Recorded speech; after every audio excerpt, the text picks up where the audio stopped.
Hey everyone, we are live and welcome to the Overland podcast. My name is Joey, the professor, and hope everyone is enjoying the winter. If it's winter where you are, it's actually gotten warmer where I'm at, and it's kind of back and forth now. We're in the Arkansas.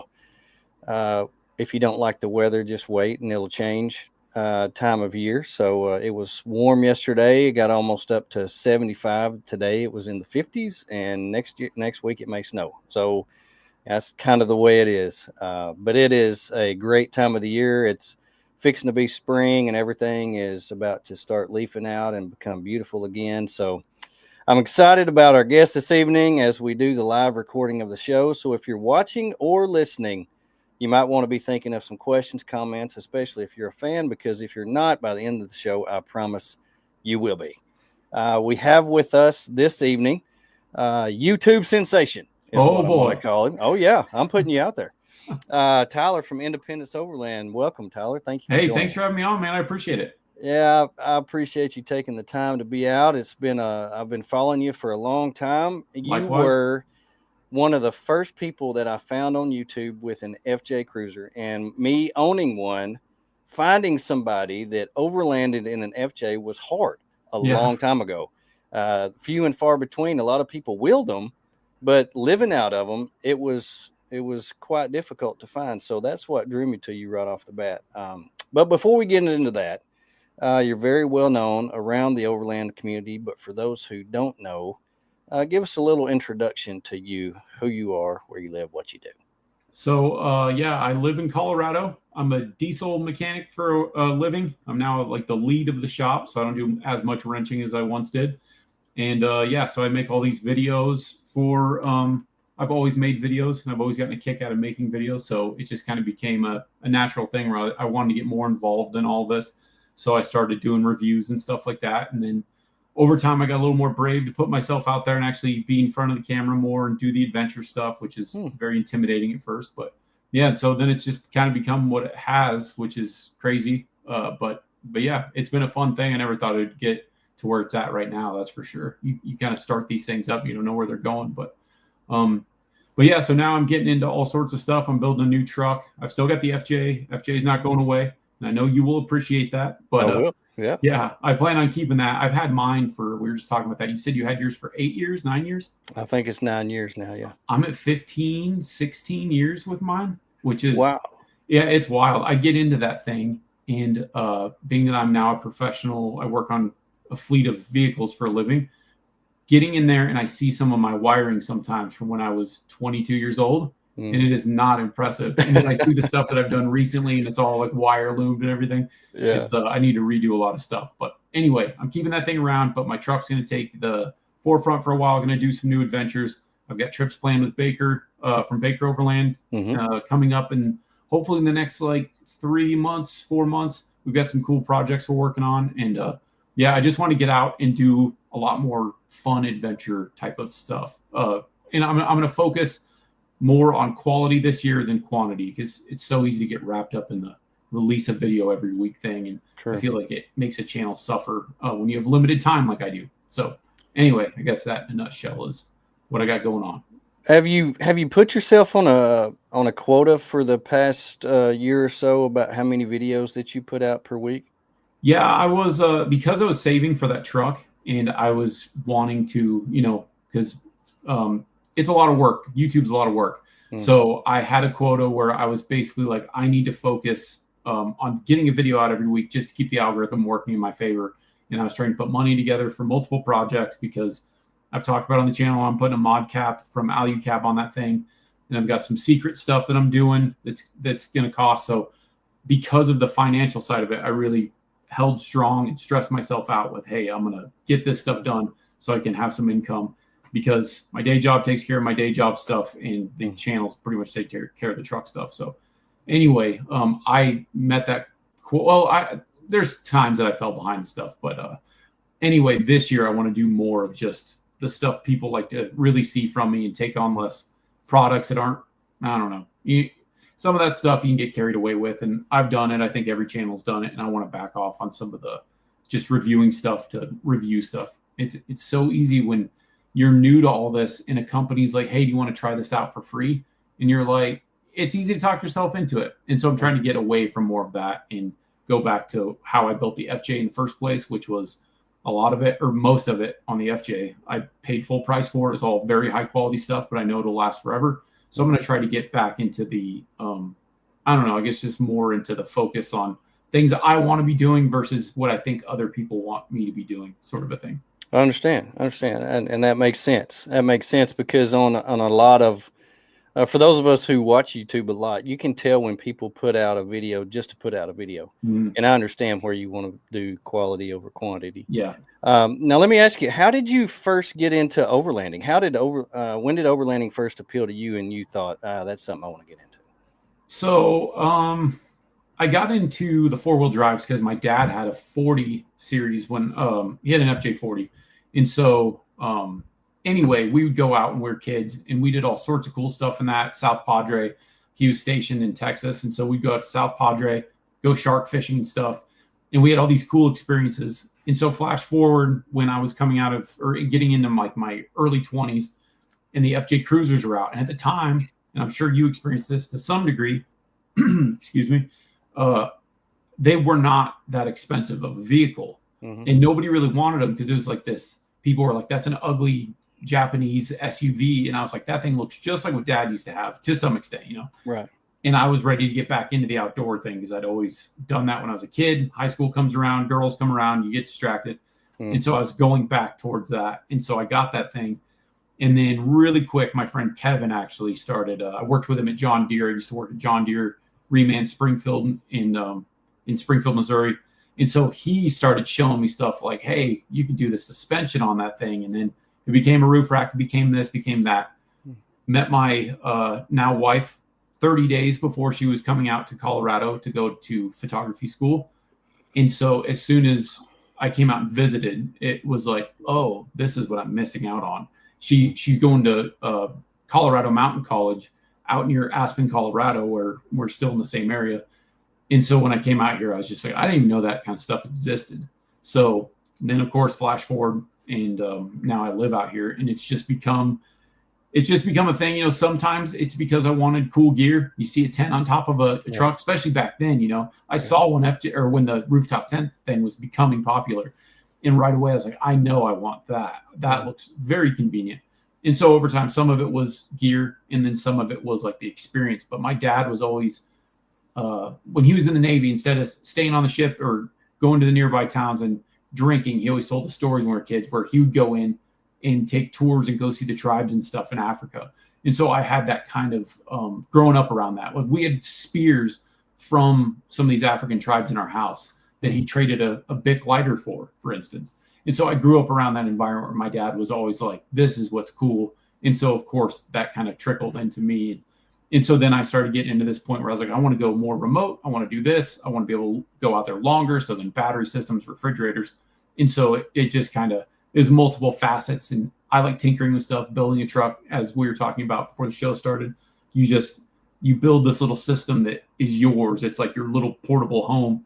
And so that's part of it, but also just going and seeing wildlife, going and seeing cool stuff, I think drives all of us. But anyway, I agree. I can go back to when I was a teen and my dad would, we go on float trips or we'd take the car out and we'd set up the tent and go camping. I remember how much I loved that. And I can always go back to that time that kind of sparked my love for the outdoors. And I think we all have kind of stories about that. And we can contribute, or we can give overlanding the credit when it boomed.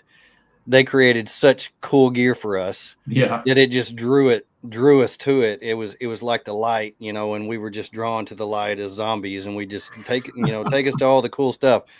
And I've been between rooftop tents, and when I take a rooftop tent off my FJ, I just look at it and I'm like, oh, it's sad. It's not the same anymore. It looks like it's got the buzz cut. Yeah, it looks awful. It looks like it's the first day in the military when they cut all your hair off. It's just awful. And I was like, put it back on. I got to get another.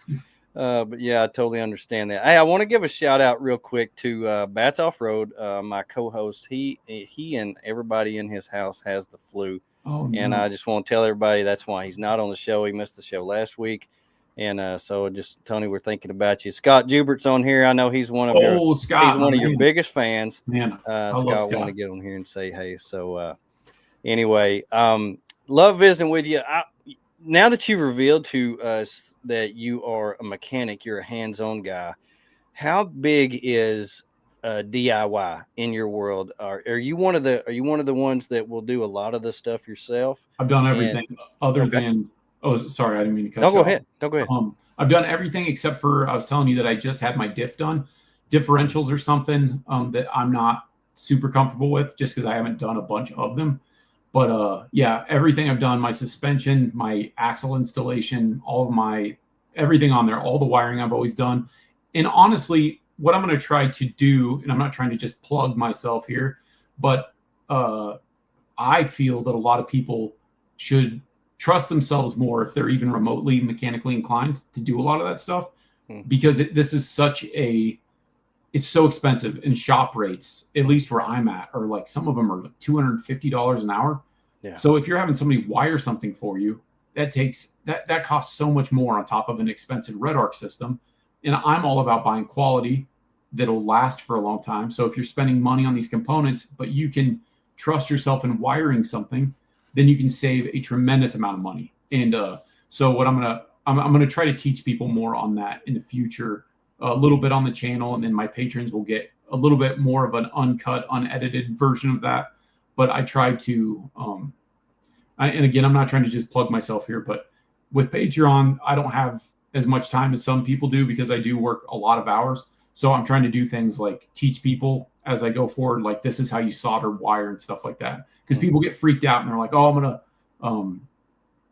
I think some people don't even understand they can't get electrocuted off of like a 12-volt system sort of thing. So I want to teach people more about that kind of a thing. Suspension's a little bit different, because knowing how tight something is. But I worked at John Deere for 6 years. I've worked at this facility for 15 years. So I've got a lot of confidence in this sort of a thing. But I want to teach people more about that, because it's part of the deal. You can look at a whole electrical system, and on paper, it's like, oh, that's going to cost me with a battery $2,000. But if you look at that installed, you're talking $3,000 or $4,000. So true. I've done a lot of the work myself, and I'm not plugging myself either. But you're on here, and feel free to plug yourself. That's the reason we're on here, is to let people know just a little bit more behind the scenes about who you are. But all the stuff that I've done, you can tell. I'm not a pro at anything, but I know my limits on a lot of things. You said you don't do the diffs and stuff like that. Engine work.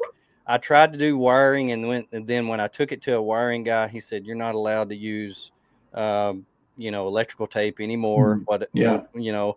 So I know my limits now, and I know that I've done a lot of upgrades since the beginning, because in the beginning, you have so much money, and then you do this, and you save up money, and you do this, and you save up money, and you do this. Well, when you're on a budget, you just do what you can.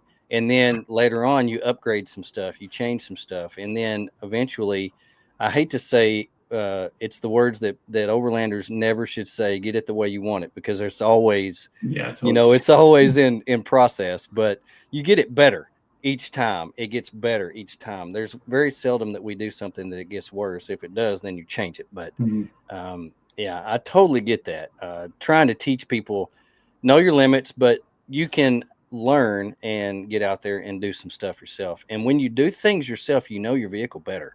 And that totally makes sense. So when your light bar turns off in the middle of a trail at night, like, you have a sense of like, oh, that plugs in under here. And I think that goes a long way. And it's a lot of that stuff, some of it's more complicated outside of somebody's wheelhouse, but especially with YouTube, and I'm not talking my channel, you can look up how to solder a wire, and it is so easy, and all of that information is accessible. So I kind of want to help people find where that stuff is, so they can navigate that, and hopefully, be able to save some money and make it a little more or a little less stressful on their wallet.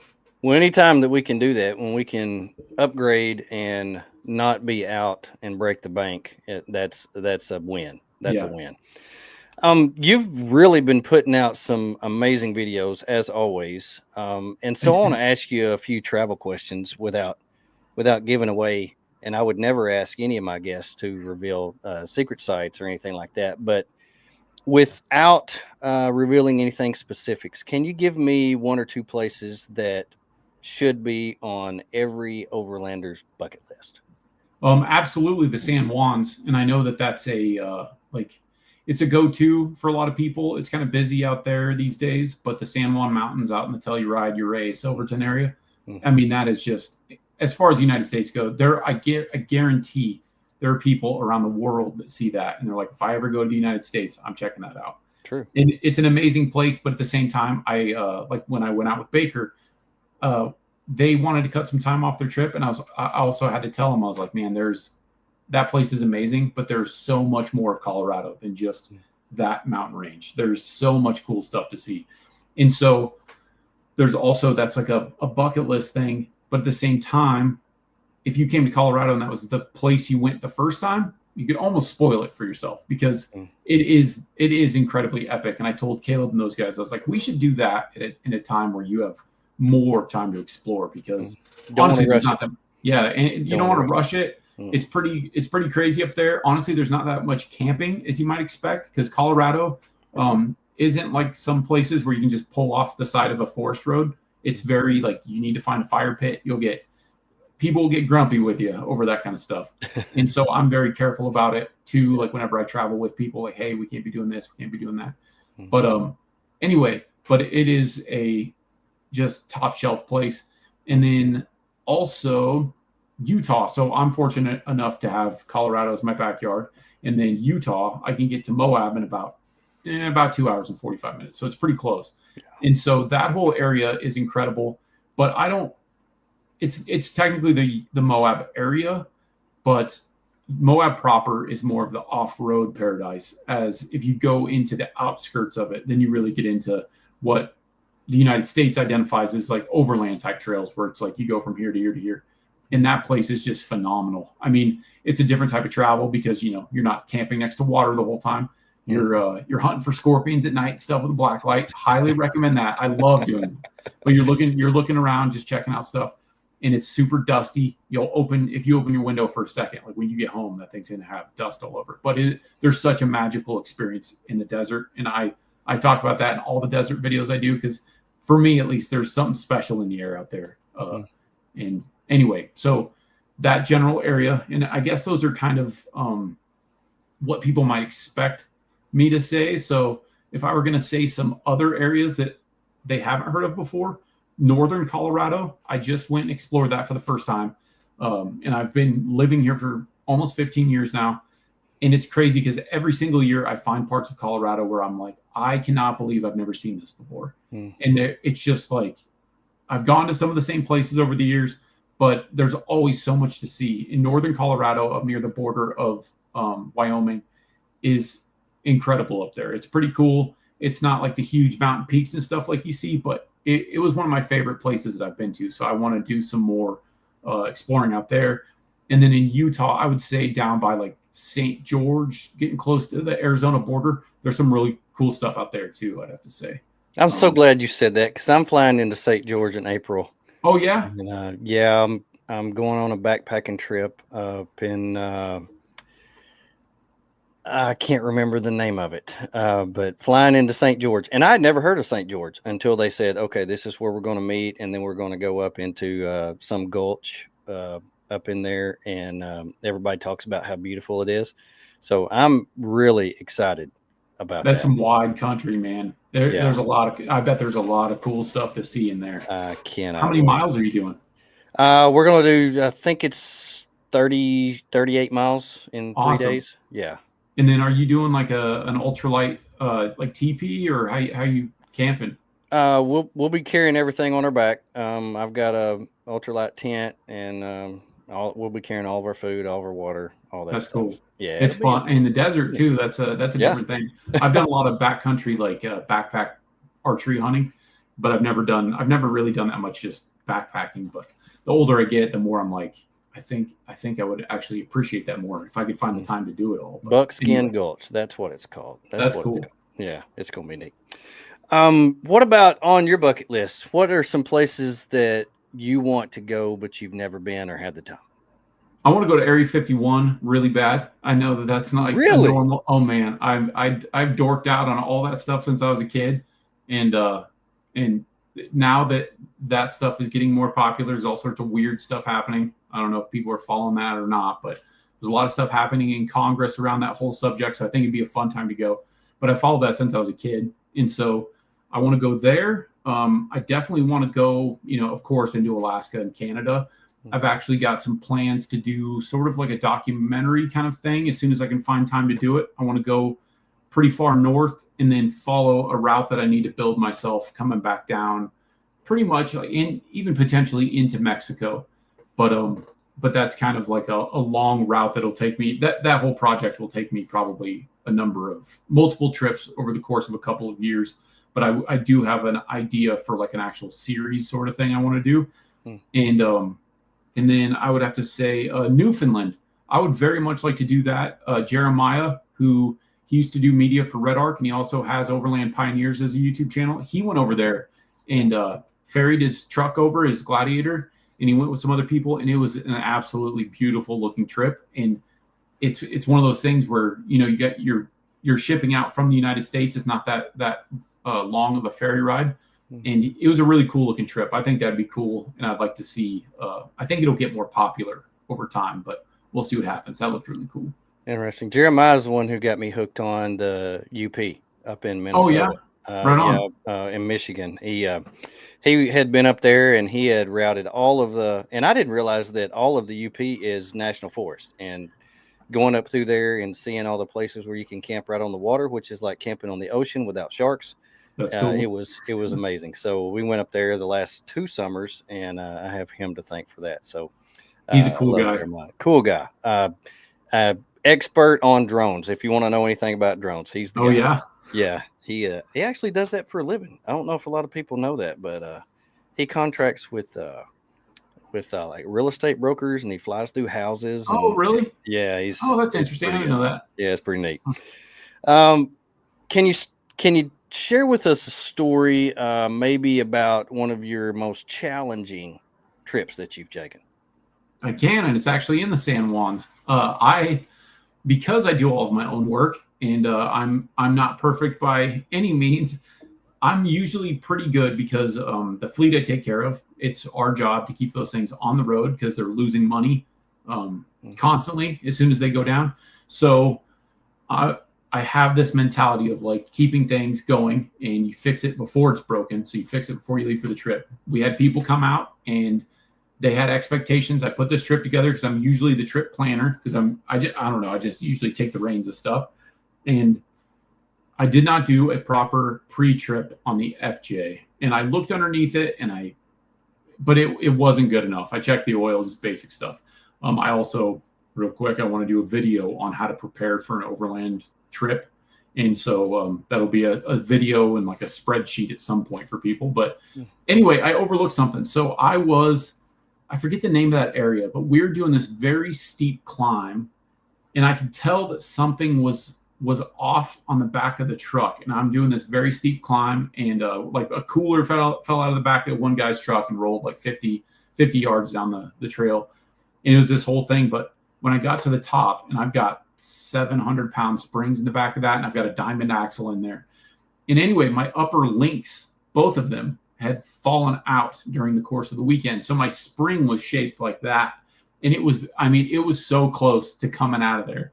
And wow. Those springs, compressing those things with proper spring compressors in a shop with an air compressor and tools is already terrifying enough.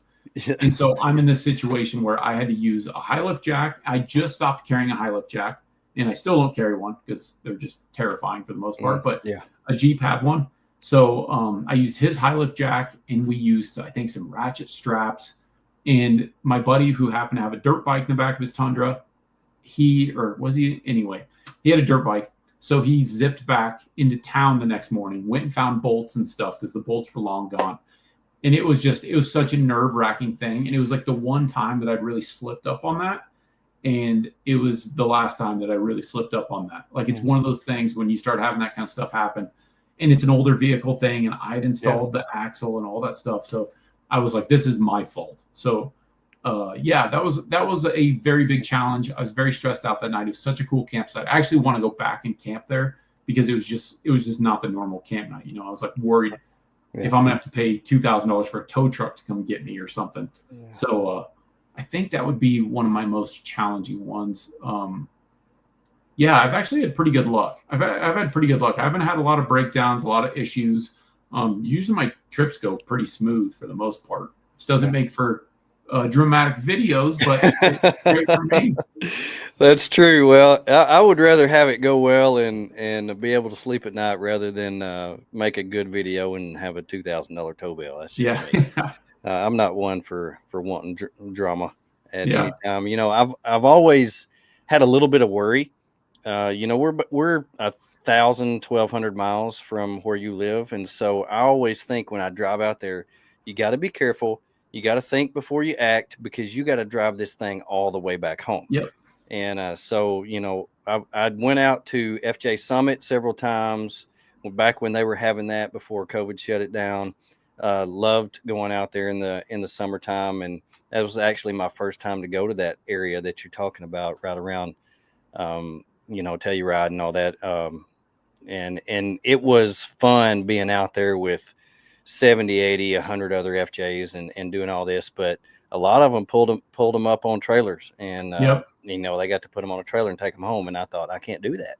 Yep, I don't do that. That's not how I roll. That's Jeeps do that. I don't do that. Yeah. So anyway, I gotta plug at the Jeeps there real quick, but give us your expert opinion.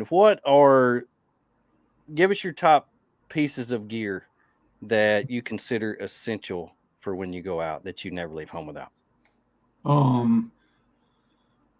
That's a tough one. You talked about chain. That what made me think about it was you used to carry a jack, high lift jack. Now you don't carry a jack anymore.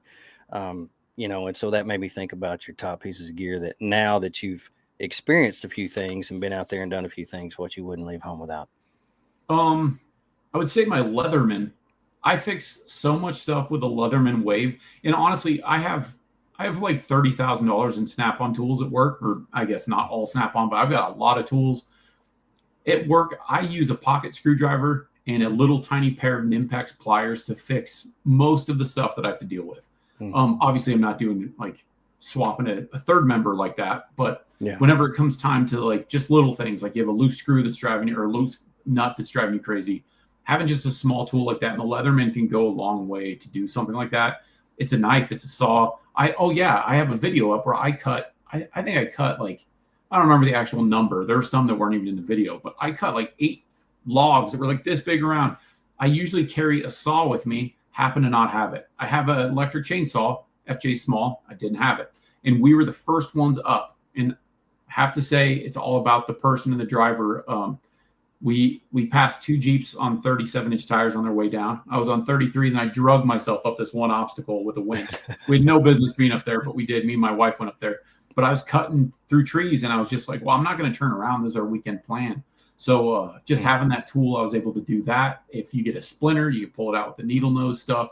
And then you got your can opener on there. I've used that so many times. Just all of those little tools. A multi-tool, I actually, until I got into backcountry hunting, I didn't carry a multi-tool. I always had a pocket knife. And now I don't carry like most people carry just a pocket knife. I carry Leatherman. I love that thing. I fix stuff around home and stuff, little things, roof rack nuts loose. You could possibly round out a nut or something. But if you got the right tool for the job, that's great. But if you don't, and you're in a situation where you're like, man, I could use some pliers or this or that, works out great. Did having a smaller vehicle with limited room like the FJ, did it teach you what to leave at home and what to bring? No, I'm pretty guilty about bringing everything because I'm just one of those people where I'm like, I'm driving, and like I said, whenever we go backcountry hunting, we got 70-pound backpacks on, and you got your bow and stuff, and that's when you start cutting weight. So from my perspective, it's like, okay, well, that's the time that we're sleeping on the ground in a floorless teepee, and I'm sleeping on an air pad and doing all that stuff, and you suffer through that carrying limited clothing or spare clothing. When I go in a truck and it's powered by gasoline, I'm taking whatever I want to take, you know, and some people are like, oh, you don't need all that. But I think the flip side of that is people don't realize that some of the channels out there, like myself, there's other ways of camping that happens. And so there is roughing it at times. But the FJ, all in all, I've been pretty good about fitting everything I need in there because I've got a pretty big fridge. I've got a good battery system, electrical and stuff. But whenever it comes time for certain trips, there's things we have to choose to leave out, like the zero breeze AC. Like I love that thing in the heat of summer, but if the dog's coming and the wife's coming, I got to really rethink that and figure out how are we going to fit all this stuff. And that's why I did like the Pelican case on my rear, over my rear tire. And I had to come up with some solutions. Like when we went down to Mexico, down into Baja, I needed a way to carry more. So that was the first prototype of how I built that rear storage. And but I mean, you can make it happen. If you have kids and stuff, that's a different story. If you have multiple pets, that's a different story. But it really, I've done pretty good about like everything I feel I need. And even with this new truck, I don't think I'll really carry that much more. It'll just be more organized and I get to my camera stuff. That's my primary objective, is easy camera access. So I guess in a way, it hasn't made me go too crazy because of the limited space, and I can't always carry absolutely everything. And there's a few things I swap out, but for the most part, I carry a good amount of stuff in that thing. I think I've got a pretty good blowed out ideal and similar to what you have. So it's like there's some creature comforts, but also, well, I don't know what I'm trying to say here, other than I don't necessarily. You don't suffer. You don't suffer. I got a bigger axle in the rear of my FJ because what year is yours? 07. Oh, so okay, so you're in the same boat. So you've got the 8-inch axle, or is yours a manual? No, it's not a manual. Okay, so you got the 8-inch axle, the 2010s and up got the 8.2. I knew that I was in a situation where I might blow that axle, so I got the diamond axle because I was just like, I don't want this thing to blow up with all this weight. So that's why I upgraded that. And so that was my solution. I was like, I'm going to put more steel under this thing to carry what I want to carry versus cutting carbs, so to speak. I love you saying that, because one of the first questions that I always get is, how much that thing weigh? And I'm like, I've been scared to weigh it because I don't want to have to answer that question. Yeah. Have you ever been concerned about weight and how much you're carrying with it? No, because I do. So when I dive into stuff like this, because again, I work in commercial vehicles and I know that there's like limitations and there's payload stuff and all that. So if you take the same exact vehicle, the FJ Cruiser is a great example because they sold it in Australia. So I actually contacted, when I started doing some of this stuff, I contacted places in Australia. In Australia, when you buy a vehicle, and if there's any Australians listening, I might be butchering this a little bit, but when you buy a vehicle, you can have it before you actually take delivery. You can go to a shop. There's some system where you can take it in and they can swap out the suspension and some other components, minor components. And basically, when you do a lift kit on it, you can get your payload up to like 3,000 pounds. It's crazy. It's like what a Dodge, or more than like a Ram, gets over here. Right. And they have different certifications, qualifications, and it's not like we're talking about a third world country. There are people that take these vehicles into places that are more remote than we can get to in the United States. So I did some research on that, and I mean, they're not doing axles; they're literally doing spring shocks, and a lot of them aren't even doing brakes because the brakes are rated for a certain amount. So I took that into effect, and I was, brake upgrades are always good. I'm not going to tell anybody that payloads don't matter or anything like that, but a lot of us have to do that, because when you see, if you want to build these trucks the way you're going to build them, it's just the way it has to go. Because in other countries, you can buy a Hilux, and a Toyota Hilux is a pickup truck. It's definitely built different than a Tacoma. It's not the same vehicle like a lot of people think, but you can get a 3,500 pound payload from the factory in some countries on those things. That is nuts. It's a work truck. And so anyway, with certain modifications, so I kind of did the research, and I was like, you know what, if these guys are doing it and they're signing off, the government's okay with it, then, and we know that in the United States, they're a little greedy about a lot of stuff. And so I think the vehicles can put up with it to some extent. I think the second and third gen Tacomas had some problems bending frames and stuff, but it was like a C-channel sort of a deal, or I guess it was a hybrid. I think the front of box, the center of it was like a hybrid system, and the rear's a C-channel. As all the new platforms are all a solid, they're a fully boxed frame. They're much stronger now. They're supposed to be. And so I think we can get away with a little bit more. But I agree. Again, I agree. I'll never tell anybody that Yeah. you should do that, but I do. Right. Yeah, I totally agree. Now you're working on your second rig, and so building out your first rig, you kind of become emotionally attached to it because you put Yeah. so much time and effort into it. And I love how you say that you're going to hold on to it, because I just don't understand people that spend so much time on a rig and then just sell it and start over. But you're working on your second one. You're working on your truck now. What's it like doing it the second time around? Is it more fun? Do you feel like you have more experience now, and you're doing it a different way, or is it kind of the same thing just all over again? It's interesting because building my first one as a young man, very young man, and I want to say this in a certain way because if there's any younger listeners, like young men that are looking in some of this stuff, when I built the first one, there's so much fun in like I got to wait for my next bonus from work or my tax return to get a roof rack, and you get that roof rack, and you waited so long and you worked so hard for it, and there's a certain appreciation you have for things when you build it that way. And honestly, I have to be real. Like, I don't want people to think when my new truck starts getting more content on it soon, there's going to be people that are going to think that I have more money than I do. I have a full-time job. I work a lot of overtime. I've had equity in other projects, and I've rolled those into. I actually had a second FJ for a while that I rented out, and then COVID happened. Anyway, sold it, made some money on it, a little bit of money. Bought a camper, upgraded it, sold it, made some more money. So there's things like that. Anyway, so that was a very fun process, and that's part of the attachment that I have to that thing. The truck is a different thing because it's a channel specific thing that I did. I kind of earned the ability to buy a truck. The channel paid for the truck.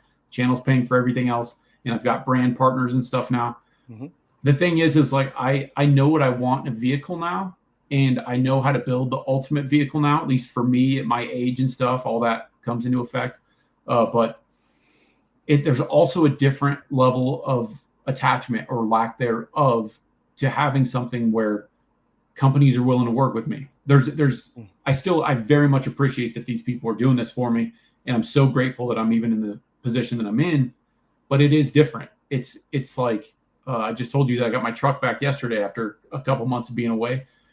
And it's such a weird thing because I don't feel. My wife says the same thing where like it doesn't feel like it's ours.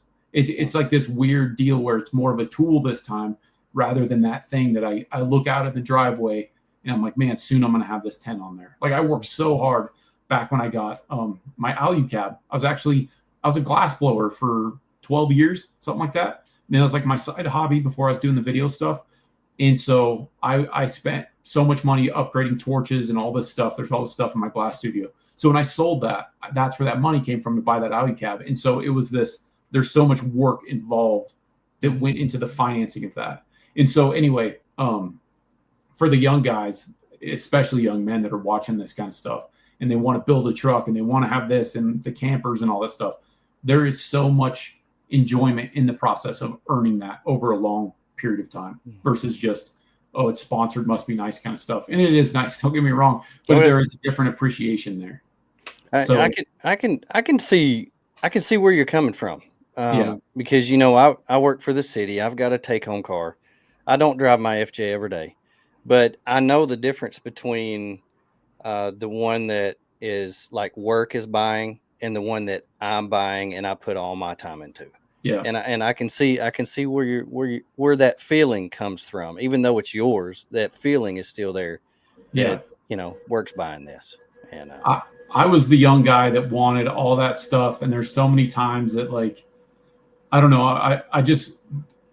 I'm trying to be careful as I go forward. My channel gets bigger of how I want to remind young men, like, don't go into debt for this stuff. Like a truck payment's one thing, but don't be going. And it's so easy these days. PayPal will loan you money, Affirm or whatever these places are. Yeah. And you get a tent, and you have all this stuff. Don't do that. Please don't do that. I want to mention that because I know that I'm kind of part of that problem where people see, especially this new truck I'm building. I'm telling you guys, this thing is going to be so cool. But when young guys see that, they're like, man, how can I have that? And I just want to help young guys be responsible and don't go down that road. Well, I'm glad you're putting that out there, because perception is one thing where you can have everything overnight and you can have it now. But one of the conversations that we had off air before we came on was how patient you have to be for so much of this, even with the money to come in to be able to buy certain things. So it's patience is one of the hardest things in life to have. Yep. But we talked about it. I've been building mine for 9 years. You've had yours for 15. And I've made modifications on mine just this year, and so every time you take it out, you appreciate it that much more, and so totally get where you're coming from on that. Now, you've been steadily putting out videos, and this has become a huge part of your life. How hard is it to balance daily life, travel, and be a YouTuber? It's hard. It is a lot of work. I don't have time for Netflix. I don't have time for. I love watching movies. I grew up watching movies. That's part of the reason I got into this stuff in the first place. And that, like, my wife's a photographer, so she can watch TV and edit, because when you're editing your color, your eyes get used to the color on the screen. So you need to see something that's color balanced and look back. She pretty much has to do that. So she's editing all sorts of photos, and I can't do that. So I work about 10. I leave for work at 8:30 in the morning. I get home about 8 o'clock at night, and I edit. I have like an hour where I have dinner with the wife and stuff, and then I edit until midnight. And then I do that every day. And then on the weekends, if it's this time of the year, then I start editing and working on projects pretty much all day, as much as my brain will put up with it. And then I also have to go in and film stuff, because if I'm like, the FJ needs, I just picked up some CV boots and stuff. I probably won't do a video on that, but I have to keep and maintain my own stuff, because that's also, like we were saying, it's part of the expense. So I need to go do that. That takes away time. And then if I'm filming, if there's something I need to install and it's going to take an hour, if I'm filming it, it's going to take 2 hours, 2.5 hours. And so it's a lot. It is a lot. And I've been fortunate that I've had like a lot of support from people that have put up with a lot of it. My wife's very patient with me on it. And, but she's an outside person too. So it's nice, because she's always traveled. She, until recently, worked for the airport. And so she's been able to, we've been able to fly worldwide for free for a long time. And so now this has kind of become our way of travel, now that it's become like a tax write-off and somewhat of an income. But yeah, it's a juggling process, and sometimes it's overwhelming, and I stress myself out. And that's part of the reason I was telling you I want to focus more on quality over quantity, is because it becomes very easy to chase that YouTube dragon, and you see stuff and you need to release constantly and all this, but it's not worth it if it's draining you. And so I'm trying to back off and focus more on the things I really want to put out, and less on like that grind. I want people when they see my channel to know that I'm going to put out something of quality. There'll always be like product reviews and stuff like that, because it's just the nature of this industry. And there's going to be some of that, but I want to do less of it and do more like really cool adventure stuff and more of that kind of thing. I appreciate you sharing that, because in the business of what I do with having a podcast and being able to talk to guys like you who do this, a lot of the times a lot of people look at the YouTubers as such a glamorous lifestyle and being able to be paid for what you love to do, but it's a lot of work. Yeah. And I don't want people to have this misconception that you can just go out full-time or part-time or on the weekends and shoot videos and have all this lifestyle and people sending you stuff, and it's not all rainbows and unicorns. It's hard work. Yeah. And you put a lot of time into it, and I want everybody to know that you work hard at what you do, and so that's why I wanted you to share that, and I appreciate you sharing that. Yeah, of course. So when you're out, and this is one of the things that I like to know. This is personal for me. So one of the reasons I got into overlanding was because of my love of the outdoors. How do you balance your love for the outdoors with creating content for your channel? So I have I don't know what it is. I know everybody tries to find some identification ADD, ADHD.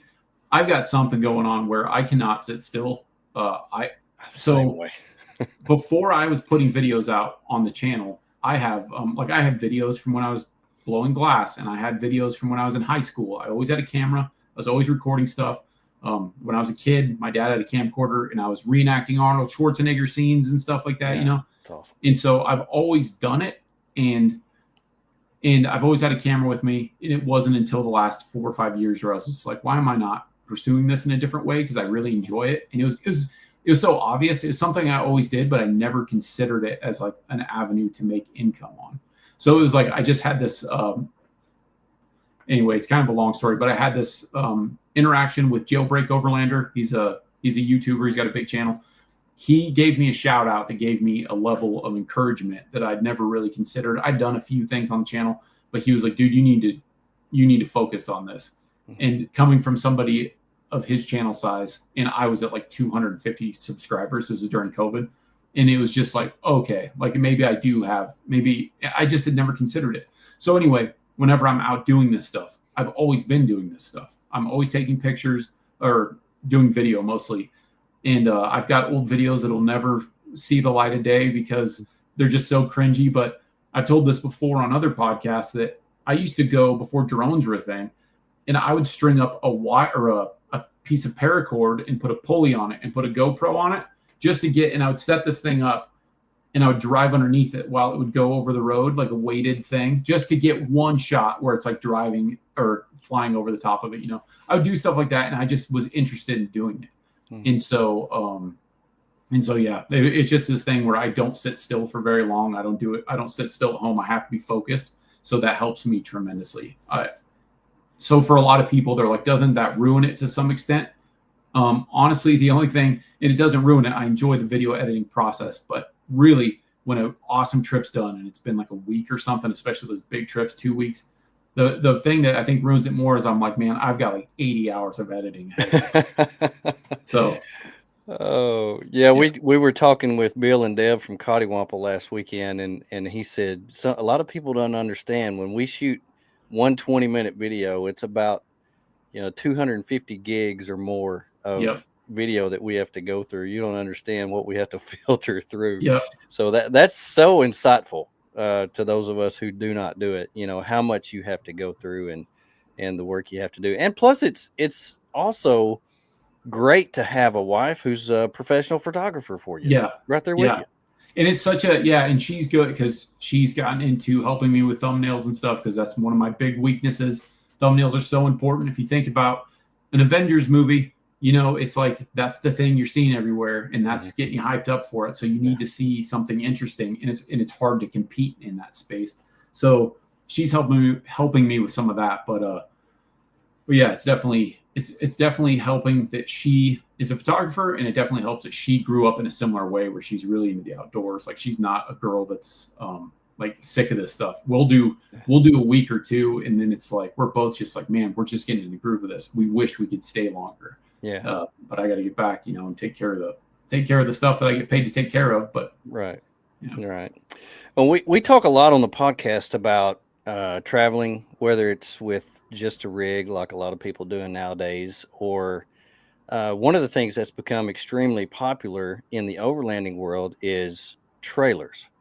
Now, it wasn't very long ago that you posted about traveling around with a Mission Overland Summit trailer. How was that different than what you're used to?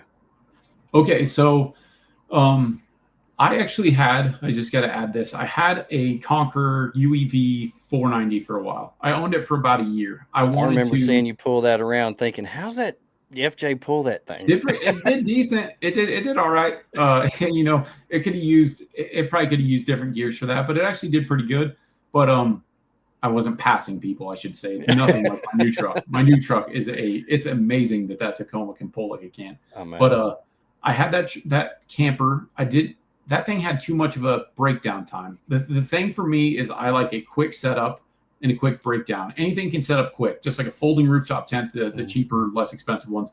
Fold them up, and then when it comes time to pack them away, you're like, oh my gosh, especially if it's raining or snowing or something. The Conqueror I did not like dealing with that thing. It's like setting up a city. Yeah, it really was. And it's designed for things I didn't really think about. Was like, it's designed for South Africa. So their winters are not winters like we have here in Colorado. So the way the stairs folded out of it and stuff, it didn't, the doors wouldn't seal when the stairs were deployed, kind of thing. So there's a lot of goofy stuff.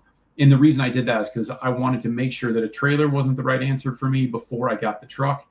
And because I wanted a Tacoma and a Alu cab since 2016. But anyway, so that was my experience with camping with the trailer. Then I got this new truck and tactical application vehicles out of New Mexico. I'm doing some work with them in the future, and I've become buddies with them through the expos and stuff. And they are a dealer for Mission Overland. So they're like, hey, would you take this out and go do some stuff, camp with it, and let us know what you think, do a review, all that. So one is the new generation of Toyotas, with especially mine's the hybrid. It tows so much better than the FJ could ever dream of. It is, I can pass people going up Vail Pass with 3,000 pounds behind me. The FJ would be screaming in third gear and I'm going 45 miles an hour. I can pass people like 80. It is crazy. But anyway, so that comes into effect, but it was much more enjoyable with that. But the Mission Overland trailer in general was more, I think, of a typical size for what people would be towing for this type of adventure. And it was not nearly as bad as what, like, I had a bad taste in my mouth from that Conqueror. It was too big, our trails are tighter. It was just this whole different thing. So the Mission is so quick to set up, so quick to break down. And it was just easier to deal with because it was a fair bit shorter. And I did not dislike that experience as much as, and there are things that I learned from it too, where I was like, I want to integrate this with my own vehicle. But there are things that are drawbacks, pros and cons. Of course, you got a longer wheelbase. I went on some shelf roads with that thing where I had some concerns with it, just because I had to pivot around some rocks and stuff. And I'm not the greatest with a trailer, but yeah, so there's pros and cons to the trailer thing. I think that they're an excellent solution for small families. If I ever have children, I will probably just grab a trailer, keep doing what I'm doing the same way, but I'll have a trailer involved just so I can carry more stuff, more comfort. They are a pain, and there's things that come with it, but I think you can get used to it pretty fast. The smaller, the better. But especially with the Mission Overland trailer, one of the things that I've said is, like, if I'm towing with a vehicle or towing a trailer, either the vehicle itself or the trailer itself needs to have a space that I can get into. Otherwise, I don't really understand it, because I'm in Colorado. There's cold. There's the cold, or if you're going to do something somewhere where there's a lot of mosquitoes.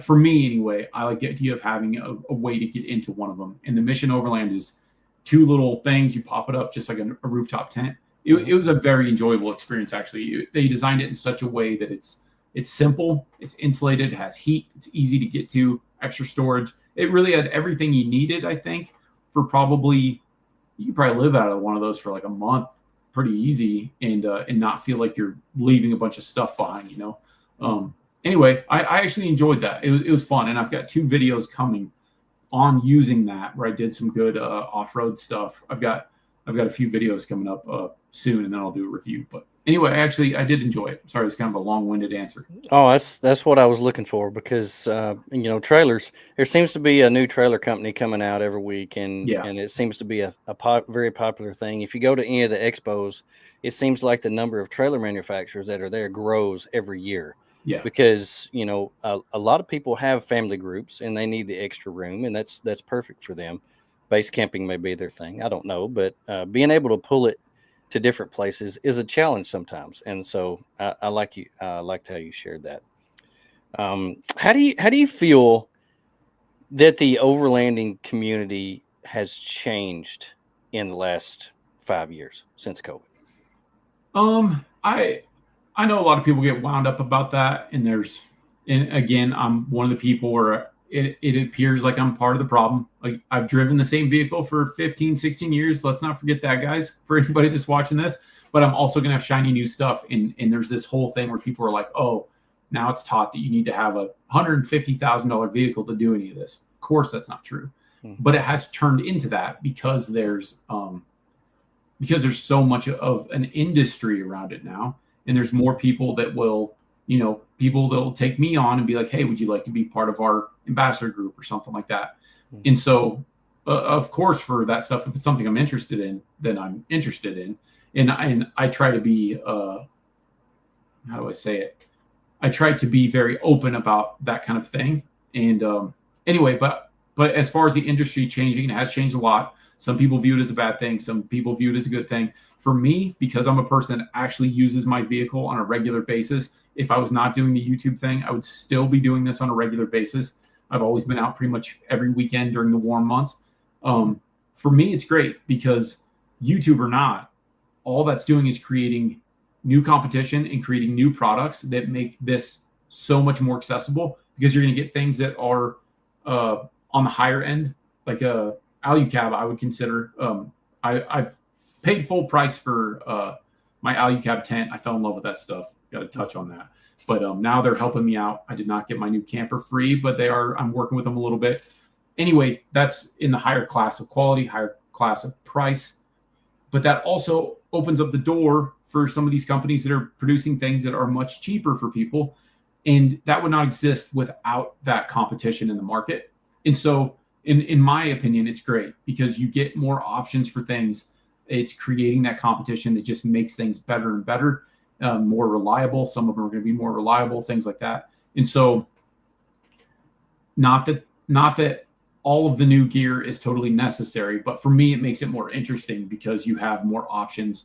It makes it more customizing the vehicles fun. There's a lot of people like, oh, none of that stuff matters.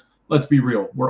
Most of us that are doing this are men, and I've met plenty of women that are into this whole thing too. People like customizing their vehicle, so it makes it more fun. And I don't know.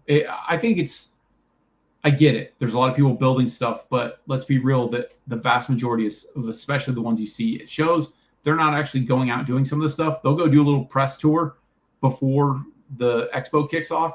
But for the most part, I'm not running into those people out there. Yeah. And so I don't know. It's more of an industry, but I don't necessarily notice more people out on the trails. There might be a few more, but I don't think that it's like any big deal. Some people act like it's this huge deal. A lot of people, there's plenty of people that get the rooftop tent, leave it on their truck, they camp once a year. But it's awesome. And it also creates a used market and stuff. So I see that there's a lot of good that comes out of it. I understand that it drives some people crazy and it's cringy to some extent, but I think there's good that comes out of it. I do too, and I'm a gearhead. I loved building my vehicle, and what it has done for me has made me that much more comfortable. Mm-hmm. Because without all this new gear that's come out, I would still be sleeping on the ground, and be cooking with my 1962 Coleman stove, and so it's created so much opportunity for people to put new and exciting things out there for us to use. And I absolutely love it. And it's created such a comfortable way for us to live outdoors, and absolutely love it. So talking about that, what trends or innovations are you most excited about that you've seen that's come along in the last year or so? In the last year or so, I've been very impressed. I think it's within the last year. Apex Designs, I think, for the Toyota world, there's aftermarket sway bar disconnect systems, which a lot of people are like, oh, just take your sway bar off and you'll be fine. And you may be, but I like the idea of having a sway bar on. I run a heavy vehicle, and also your insurance company will sure appreciate it if you have a sway bar intact if you roll that thing. Yeah. I think that that's one of the cooler things I've seen. Something I'm very excited about. This isn't necessarily a trend, but I bet it will be because, again, of the market and the competition. ARB is about to launch a brushless air compressor system, single and dual piston, that will outperform their old air compressors by 50%. And so when something like that comes into the market, you have a dual compressor, even the single that can, I guess now the single will be what the old dual was. And I think the old ones will still be available too. But when you see stuff like that coming out, I'm like, all right, now we're talking, because I'm already thinking how I can modify my Trail Hunter to have one of those systems, because there's no way that my factory compressor can keep up with what ARB is going to put out. So that will trickle down, and there'll be all these companies trying to compete with that for sure. And so I'm excited about that. I think that's going to be a trend. And then what's another one? I think I saw Up Top Overland, I believe is who it was. They are producing a flatbed system now There's Dirtbox Overland, which is becoming more popular. I know Grant's running one of those. That's been a trend that is just now catching on in the United States more so. We've all seen flatbeds and stuff, but now it's starting to really pivot into this space because we went from rooftop tents to wedge campers, and now the flatbeds are getting more and more popular, which is pretty cool to see because, again, you're getting more competition. And there's some really cool stuff coming out on that. And it's expensive, of course, not necessary, of course, but it's really cool to see because that's one of the things when we all watch the Australian channels, we're like, man, that's the truck. I wish I could buy a truck without a bed and do all this stuff, spend the money in that way.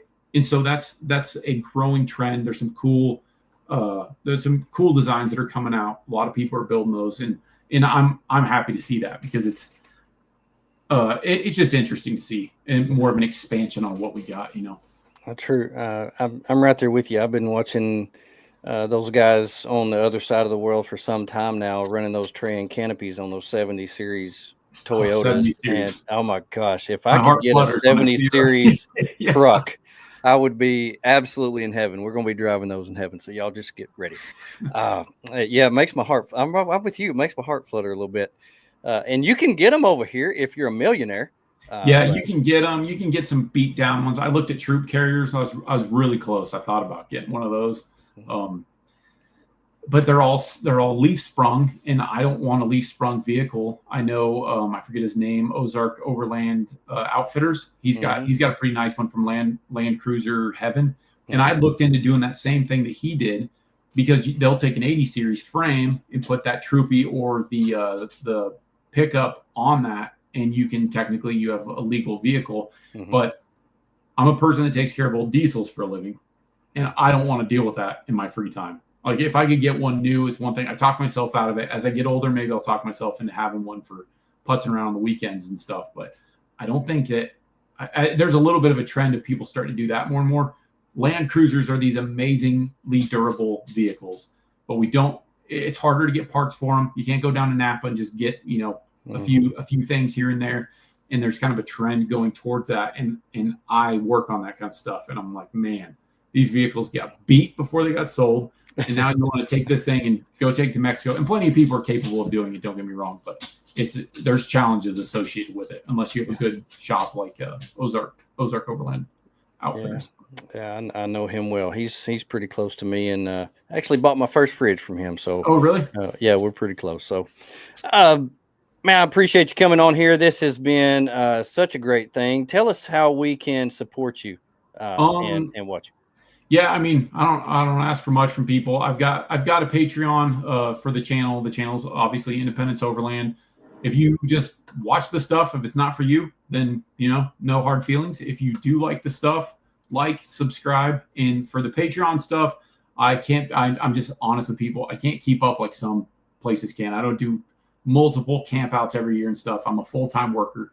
Most of the people supporting me on there, or they just know I'm very open with them. They help me with my camera stuff. They're not buying truck parts. They're not doing any of that. They know that this money is going towards production of the channel. So I do have a Patreon page, but I just really advise for that. Just people that really like what I'm doing and support me in that way. So awesome. Anyway, yeah, just like and subscribe. If you guys like my videos, please like them. It helps a lot. And I appreciate everybody that watches my stuff, everybody that comments. You're so appreciated. You'll never know. It's such a weird world that we can create this kind of stuff and share it with so many people. Do you want to take a minute to give a shout out to any of your sponsors or anybody in particular? Yeah, actually, I wanted to, if we could, are you still on board with Expion? I am. 360, man, I just got on with them. I did some research on batteries, and I am so excited because in Colorado, especially with their vertical cell heating, man, I'm excited. I'm partnered with them for the new thing. I've always bought quality batteries. I didn't want to buy the Chinese stuff, in my opinion. You can get away with them, I'm sure, but I don't want a failure or a fire in my own vehicle. So I was looking at some of the top tier stuff, but Expion's doing some cool stuff. After I did some digging, I watched a bunch of videos, and I was just like, okay, these guys are doing some neat stuff. And if you talk to them, they know what they're talking about. They do. They blow my mind with some of their lingo that they use. I'm like, I have no idea what you're talking about. I'll just buy your battery. Yeah, for sure. Yeah. Expion 360 batteries. Onyx Off-Road is a big channel sponsor. I know some people are like, oh, Onyx is sponsoring everybody. Man, they treat creators very well. And I did a video actually a number of years ago. I hope I'm not going on too long here. Just let me know if I am. But I did a video a number of years ago where I preferred Gaia. And I have video proof that before I was sponsored by Onyx, that I hadn't used it in a while. I was paying for everything, started using Onyx, and they had updated a lot of the things that I complained about in my original video. And they'd been reaching out for sponsorship and stuff. And I was like, no, I'm good. And then I was like, it's been a while since I've even touched on this. So I got back into Onyx, and pretty much everything that I'd complained about had been fixed. Now that I'm busy with the channel, it's just gotten better. It's easier to share stuff on there. They're a big channel sponsor. I'm very grateful to Onyx Off-Road. And then, and you can use, I believe it's Independence 10 if you want a subscription discount on that. And then, Red Arc Electronics, Alucab is on board with the new build. I'm doing some really cool stuff. And then, I know I'm going to forget people. The Mounting Company. I've got so many. They're all on my Instagram and my channel and stuff. But there's so many. It's crazy that I get to work with these companies that I've just been fascinated with in previous years. Well, you've earned it. You've put out quality content, and you've really exploded over 30,000 subscribers now from the last time that I saw. Getting close to 40. Getting close to 40, yeah, that's crazy. And growing. And that's amazing. And you said right before COVID you had 200. So that's awesome. That's wild, awesome. Yeah. It's amazing how life changes in such a short amount of time. So we're happy for you, and really excited about you coming on here and sharing about that. We really appreciate it. We love what you do. We love the videos you put out. I love how you've got two completely different rigs, and can't wait to see what's coming out with the Trail Hunter. My patrons know what's going on with that. I will send you pictures after the show, and for everybody else, you're gonna have to wait a little while longer. There's still some stuff under wraps. It's pretty cool. That's amazing. Well, thank you again, Tyler, for taking the time to visit with us. Thank you for everyone who joined us live. The podcast will be available for everyone on all podcast platforms tomorrow. Thank you for the sponsors, Midwest Adventure Outfitters, who make sure the show happens, and everyone who sponsors by listening and participating. Hope everybody has a wonderful week. Get outside, learn something new, and do something cool, and leave it better than you found it. Get involved. Don't just sit back and watch, but get out there, enjoy the outdoors. You make a difference. Whatever you do, look out for number 1. Don't step at number 2. We're out. All right, and we're going to be